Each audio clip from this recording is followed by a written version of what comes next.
Welcome back to Reverie Under the Moonlight. We're now going into the Royal Museum. That's what I'm going to go with. And, this place is kind of infested with, pulsating eggs of some sort.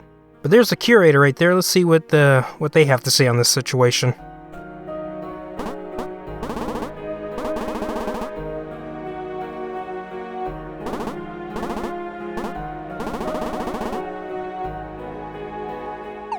Well, fuck you too.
So the first new enemy is a skeleton man that carries around a gigantic bloody blade of some sort, and if he hits you with that blade, you're going to almost die, especially in hard mode, so you should watch out. Luckily he swings very slowly, so that's not much of a problem.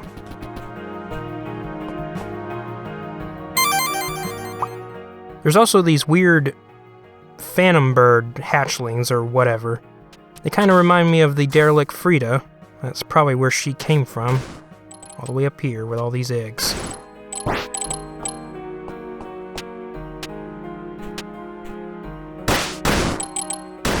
There's also a second variant on the skeleton man that spits ecto crap at you.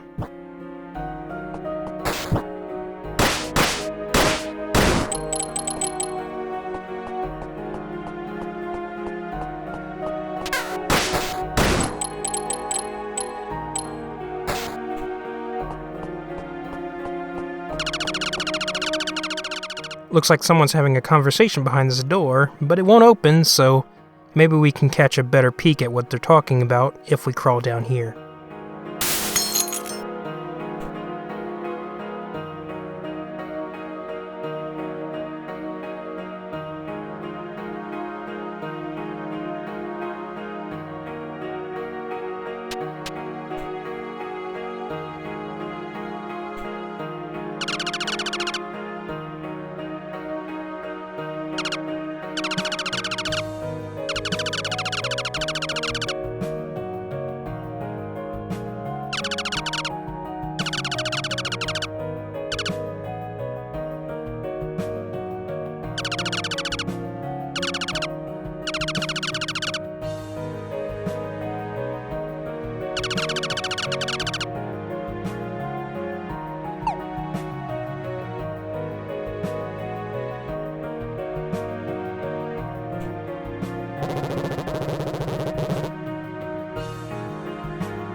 Well, those two are quite something.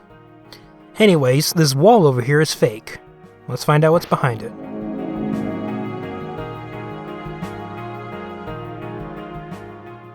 Weird looking portrait. What's this over here on this table?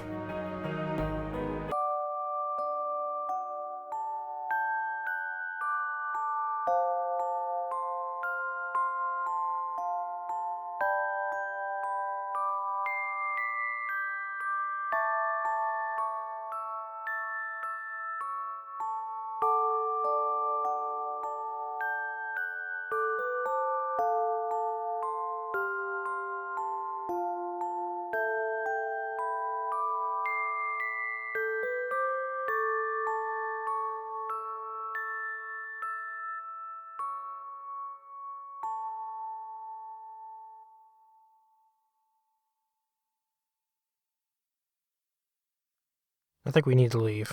I need to get out of here.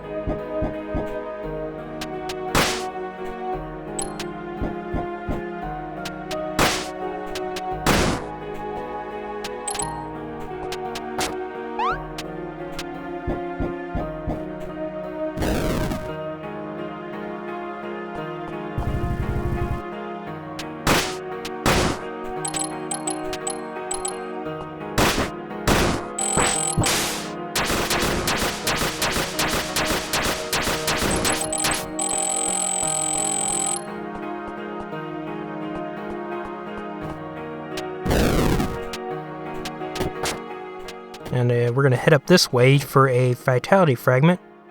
And, well, that's an interesting display. I never knew the Queen was a fan of the gun gods, but hey, there you go.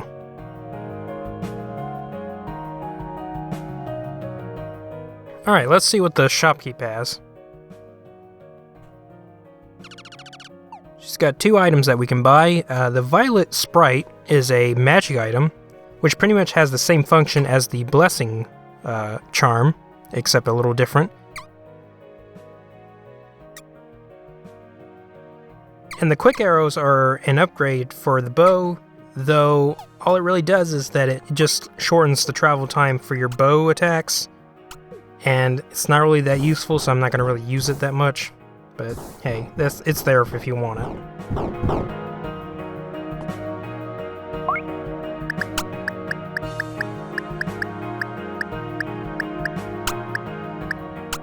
So the Violet Sprite has pretty much the same utility as the Blessing charm, because when you use it, it creates 4 little violet balls that circle around you, 2 on an outer ring, 2 on an inner ring, and that's all it does. It functions the same way as the Blessing charm.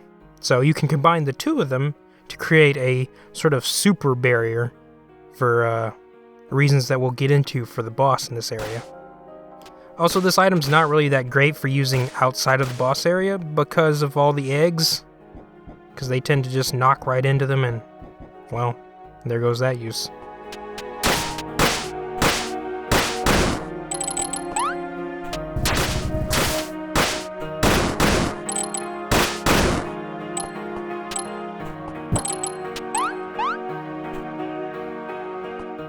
This area also introduces the gigantic back squares that will pretty much kill you if they hit you, so you should watch out.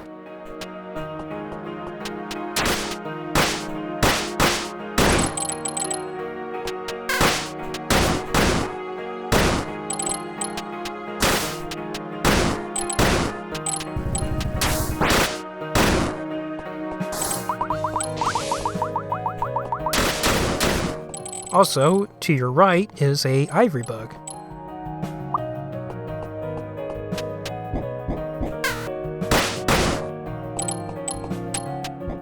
Also, we're going to transform into a cat here, because in the second gap here where this crystal ball is another ivory bug.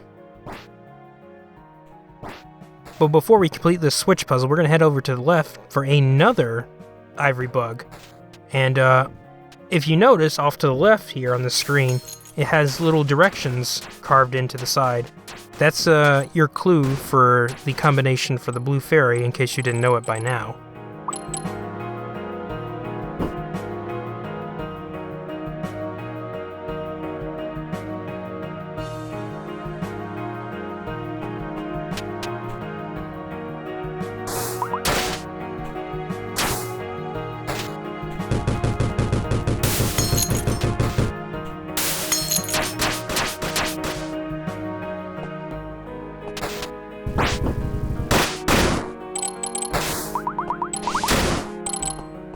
Also, I forgot to mention that Backmen will pop out of the ceiling and bits of the wall to shoot some sort of energy blast from their eyeballs, so you should watch out for that too.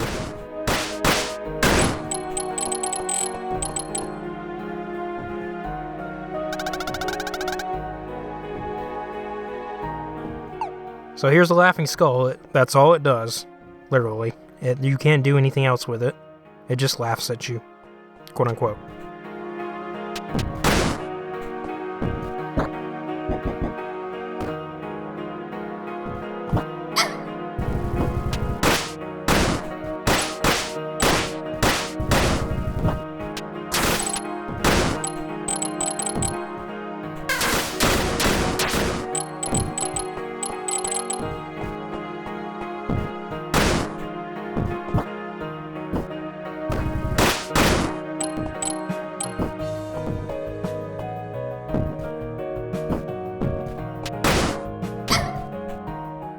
And all that circling around for the black sachet, which increases our attack heavily at the cost of taking constant damage. Well, constant damage in a weird nebulous way, because I've tested this out a little bit while I was recording. I don't exactly know what exactly sets off the damage trigger, because it certainly isn't based on time. I'm assuming it's based on either the number of hits that you lay into something or the amount of damage that you have to do in order to trigger it. But after reaching a certain threshold, you will take some damage, which is not really ideal whatsoever for boss fights, so we won't be using it there. Not to mention the damage boosts, when combined with such things as the Necklace of Sacrifice, are very, well, let's just say they're not really that great compared to our current setup, which does way more damage. So we won't really be using it at all, period. But it's an item to have if you don't really have that many items to work with. So there's a pit down here that you can go through, and that's going to lead to progress. But instead, we want to climb up that ladder up there, because there's an item we want.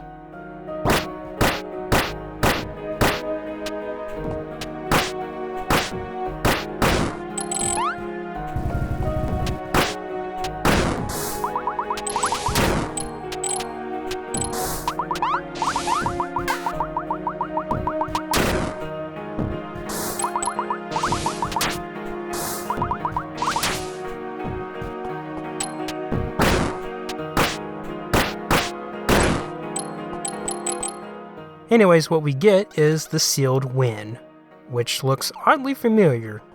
Now, where have I seen that box before? Well, anyways, when you use it, it creates a mini tornado around you. And it's not really an offensive item because, as far as I know, it doesn't really do any damage whatsoever to enemies.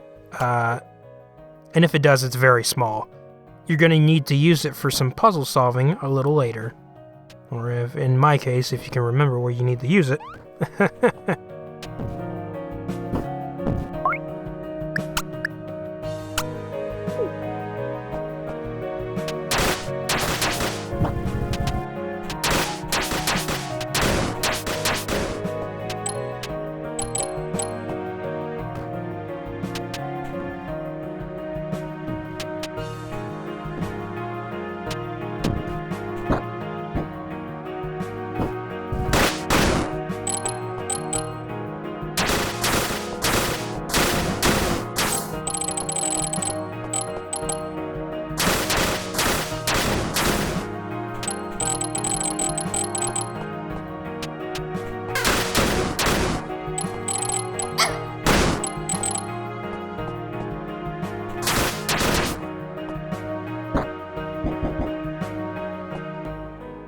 And we are now back at the save point again.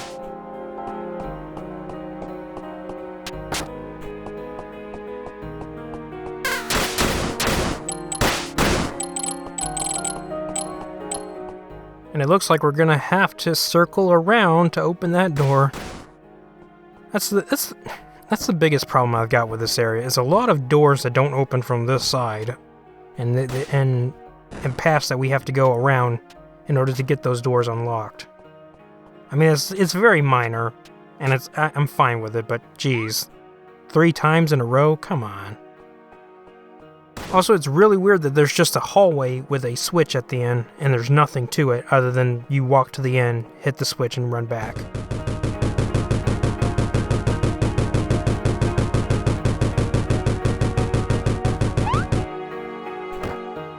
But anyways, we are now at the end of the area, and we're going to face the boss, but first we need to unlock that door, so that way we can have access to the save point, just in case.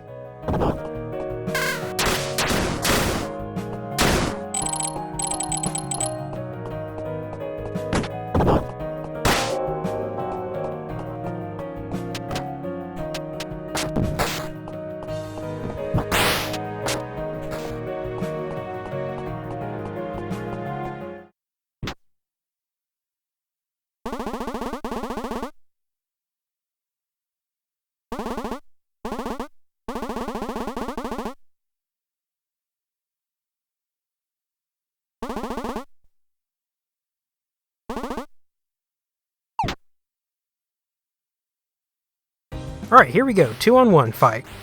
So the Duchess is primarily melee based, and she's also one of the few bosses in the entire game that's immune to arrows. So we're going to either have to stick to melee, or we're going to have to think of something else. And she doesn't have that much to her as far as attacks go. She has a pretty long swiping attack and a pretty big uppercut, but she doesn't really use that unless you're within range. Most of the time you're going to see her doing this ground pound move, either by just pounding the ground by itself or pounding the ground and causing these balls to shoot up. That's pretty much all there is to her. She's really easy to stun with melee, and she doesn't have that much health, which is a blessing, because I could not imagine having to go through 2 boss fights in a row with a lot of health. But anyways, you could take her out with melee, but in the hard mode we're going to do something different.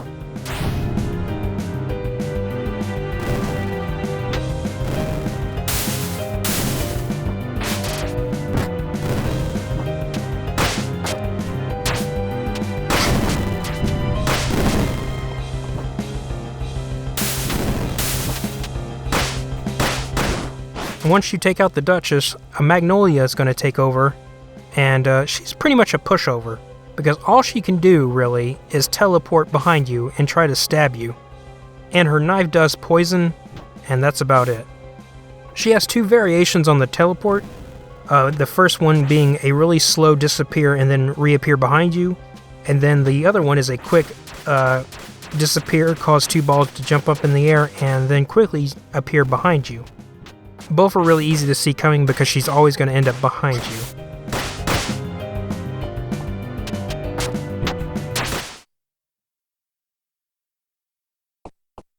So for the hard fight, we're going to go ahead and pre-prep by activating the Blessing Charm and the Violet Sprite, as well as our usual routine by activating the Tainted Missive, and we're going to bring back the Backman patch, because if we time this right, we could pretty much nail like 70% of the Duchess's health within the first 10 seconds of the fight. I didn't do it here because she rolled slightly out of range, so we have to settle with like half of her health, but that's fine. That's what the Blessing Charm and the Violet Sprite are there for, to clean up. You don't really have to hit her, you just have to get her to knock into those bits of magic. So her biggest weakness is magic, is what I'm trying to tell you.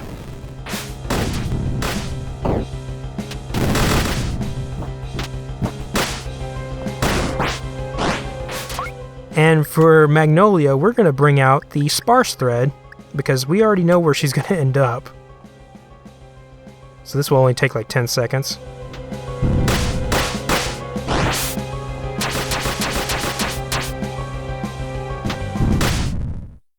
You thought you had me, but you were wrong.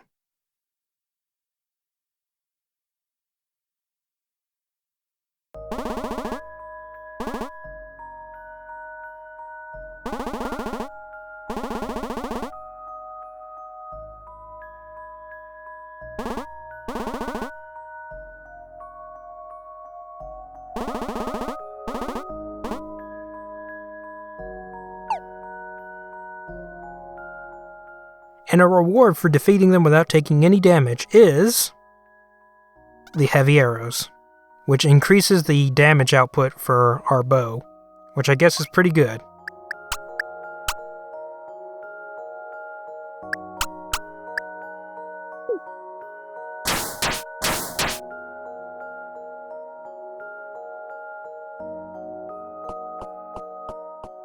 Well, that about does it for this video. Tune in next time when we go into Kar's castle.